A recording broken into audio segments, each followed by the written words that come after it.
So hello student, welcome back to my channel unique literature world study.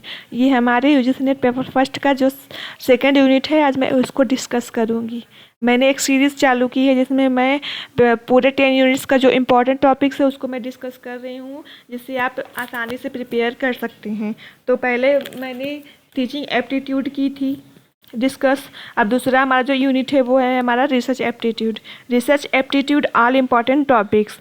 इसमें पहला हमारा है रिसर्च। रिसर्च मतलब सर्च अगेन, जैसे कोई भी चीज़ एक बार सर्च की गई है उसमें को जो गैपिंग है उसको हमें कैसे फिल करना है, इसके लिए हम रिसर्च करते हैं। रिसर्च उसका कंसेप्ट क्या है, यानी रिसर्च में मेनली होता क्या है, इसकी मीनिंग क्या है, इसके कैरेक्टरिस्टिक्स क्या है, यानी रिसर्च की विशेषताएं कौन कौन सी है। आई होप आपको मेरी लैंग्वेज समझ में आ रही होगी। मैं हिंदी इंग्लिश दोनों में पढ़ाने की कोशिश कर रही हूँ ताकि दोनों बच्चों को प्रॉब्लम ना हो। जैसे मैंने लिखा इंग्लिश में पर मैं इसको समझा हिंदी में रही हूँ, क्योंकि बहुत सारे हिंदी मीडियम के स्टूडेंट हैं जो इंग्लिश फ्लुएंटली नहीं समझ पाते। इसलिए मैं कोशिश करूँगी कि मेरी जितनी भी वीडियो हो उसमें मैं हिंदी और इंग्लिश दोनों का यूज़ करूँ। उसके बाद हमारा है रिसर्च पैराडिग्म। रिसर्च पैराडिग्म ये मेन है, बहुत मतलब इम्पोर्टेंट है। पॉजिटिविज्म एंड पोस्ट पॉजिटिविज्म, इस पे क्वेश्चन हर बार पूछा जाता है यूजीसी नेट का। ये मान लीजिए ये एनएफटी है, यानी नेट्स फेवरेट टॉपिक्स। फिर ऑब्जेक्टिव ऑफ रिसर्च। रिसर्च की कौन कौन सी ऑब्जेक्टिव्स हैं, रिसर्च की कौन कौन सी ऑब्जेक्टिव है। रिसर्च की बहुत सारी ऑब्जेक्टिव है, जैसे रिलायबल और साइक्लिक, और एक होता है एक्सपेरिमेंटल। ये सारे हमारे क्या है, ऑब्जेक्टिव्स ऑफ रिसर्च है। क्वालिटीज़ ऑफ रिसर्चर, यानी हमारे जो रिसर्चर्स होते हैं उनकी कौन कौन सी क्वालिटीज़ होती हैं, यानी एक रिसर्चर को कौन कौन से चीज़ें ध्यान में रखकर रिसर्च करना चाहिए, उसको कितना पेशेंस होना चाहिए, ये सारी चीज़ें क्या होती हैं, क्वालिटीज़ ऑफ रिसर्चर्स की होती हैं। फिर types of validity and reliability, ये बहुत इंपॉर्टेंट है। अभी हाल ही में जो हमारा दिसंबर वाला साइकिल हुआ था 2024 में, उसमें इससे क्वेश्चन आया था, रिलायबिलिटी एंड वैलिडिटी। फिर टाइप्स ऑफ रिसर्च, रिसर्च के कौन कौन से प्रकार होते हैं, जैसे fundamental, applied research, action research, qualitative research, quantitative research, यानी बहुत सारी इसमें क्या होते हैं, बहुत सारे इसमें रिसर्च के टाइप होते हैं। मैंने अभी बस थोड़ा ही लिखा है, जब मैं आपको डिटेल में जब पढ़ाऊंगी, अभी मेरा जो नेक्स्ट वीडियो आएगा तो मैं इसमें सारे रिसर्च के टाइप को डिस्कस करूंगी। फिर मेथड्स ऑफ रिसर्च, यानी रिसर्च करने के कौन कौन से मेथड्स हैं, experimental, exploratory, deductive, inductive, etc. फिर स्टेप ऑफ रिसर्च, ये तो इम्पॉर्टेंट है, हर बार पूछा जाता है कि इसमें क्रोनोलॉजी में आता है कि रिसर्च का जो स्टेप्स है वो पहले, जैसे इसमें आगे पीछे करके दे देगा, वो पूछेगा कि arrange the following steps of research in chronology. तो पहला हमारा इसमें क्या होता है, आइडेंटिफाई द प्रॉब्लम, यानी पहले से रिसर्च करने से पहले हम उसको प्रॉब्लम को तो आइडेंटिफाई करेंगे कि इसमें कौन सी प्रॉब्लम है, जो रिसर्च हुआ है इसमें क्या कमी रह गई है। फिर हमारा क्या करेंगे, लिटरेचर रिव्यू करेंगे, फिर उसका हाइपोथेसिस बनाएंगे, फिर रिसर्च डिज़ाइन करेंगे। इसके बहुत सारे स्टेप्स हैं, मैं पूरे स्टेप्स को आपको अपने वीडियो में कवर कराऊंगी। फिर वेरिएबल्स है, ये भी इंपॉर्टेंट है, वेरिएबल्स है या मेजरमेंट है। वेरिएबल्स, मेजरमेंट या स्केल ऑफ वेरिएबल्स कौन कौन से है, जैसे nominal, ordinal, intervals, ratio, scales. अभी जो जून 2005 पिछले साल जो जून 2024 में एग्ज़ाम हुआ था, उसमें हमें पूछा गया था nominal, ordinal, interval, ratio, scales के बारे में पूछा गया था।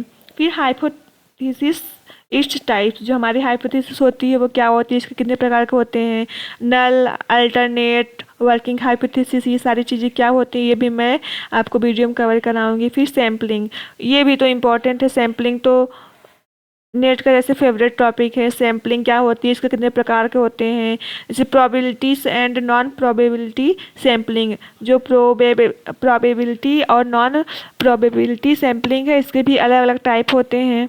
फिर एरर्स इन सैम्पलिंग, जब हम सैम्पलिंग करते हैं तो उसमें कौन कौन सी एरर होती है, टाइप 1 एरर, टाइप 2 एरर, दो प्रकार की होती हैं। फिर टाइप्स ऑफ डाटा, जो हम रिसर्च कर रहे हैं उसमें डाटा हम कैसा यूज़ कर रहे हैं, प्राइमरी या सेकेंडरी।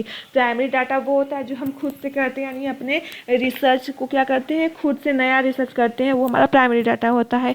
सेकेंडरी डाटा होता है कि हम किसी के किए गए रिसर्च को उठाकर उसमें कुछ हेर फेर करते हैं, कुछ बदलाव करते हैं, वो हमारा सेकेंडरी डाटा होता है। फिर tools used in data collection, जब हम डाटा कलेक्शन करते हैं, मैंने डाटा कलेक्शन क्या है, हमारे रिसर्च का एक स्टेप्स है। डाटा कलेक्शन करते समय जो भी टूल्स यूज होती हैं वो सारे क्या हैं, रिसर्च के पार्ट हैं। थीसिस राइटिंग, थीसिस राइटिंग में हम क्या पढ़ते हैं, फॉर्मेट ऑफ थीसिस, यानी जो थीसिस लिखा जाता है उसका फॉर्मेट क्या होता है, उसका रिफरेंसिंग क्या होती है। रिफरेंसिंग जैसे हमारा बिब्लियोग्राफी है या फिर शिकागो रिफरेंसिंग है।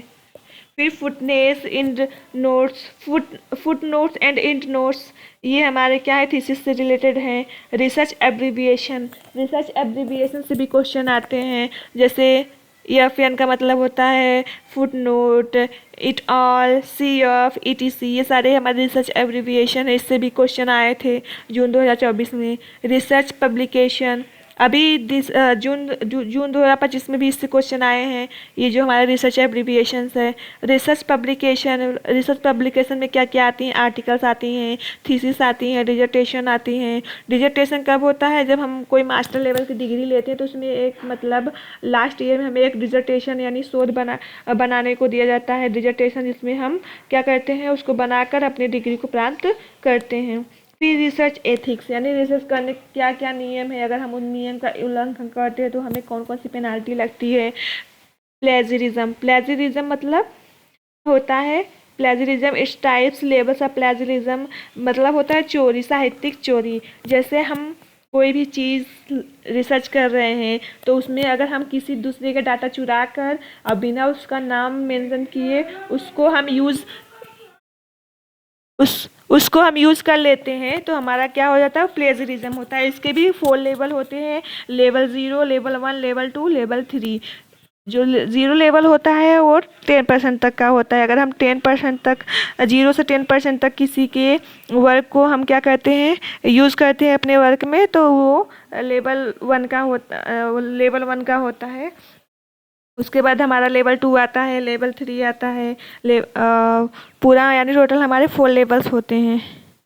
फिर ICT इन रिसर्च में ICT का क्या रोल है, यानी रिसर्च में हम ICT को कितना यूज़ करते हैं, जो हमारे रिसर्च सॉफ्टवेयर है उसका हम कितना यूज़ करते हैं, ये हमें रिसर्च एप्टीट्यूड में पढ़ने को मिल जाएगा।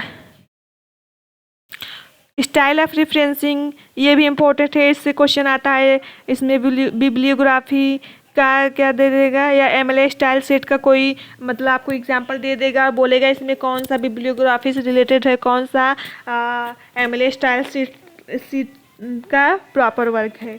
तो वही ये सारी चीज़ें मैं आपको PYQ जब कराऊंगा तो उसमें आप वो प्रैक्टिस कर सकते हैं। तो ये हमारा क्या था, रिसर्च एप्टीट्यूड का सारे इंपॉर्टेंट टॉपिक्स था जो मैंने आपको अपनी वीडियो में सॉल्व किया, यानी अभी तक मैंने 2 वीडियो सॉल्व कर चुकी हूँ। पहला मैं टीचिंग एप्टीट्यूड यूनिट 1 और दूसरा हमारा रिसर्च एप्टीट्यूड यानी यूनिट 2। आई होप आपको मेरी वीडियो पसंद आई होगी। Please subscribe my channel and press the bell icon to get more updates and thank you for support me.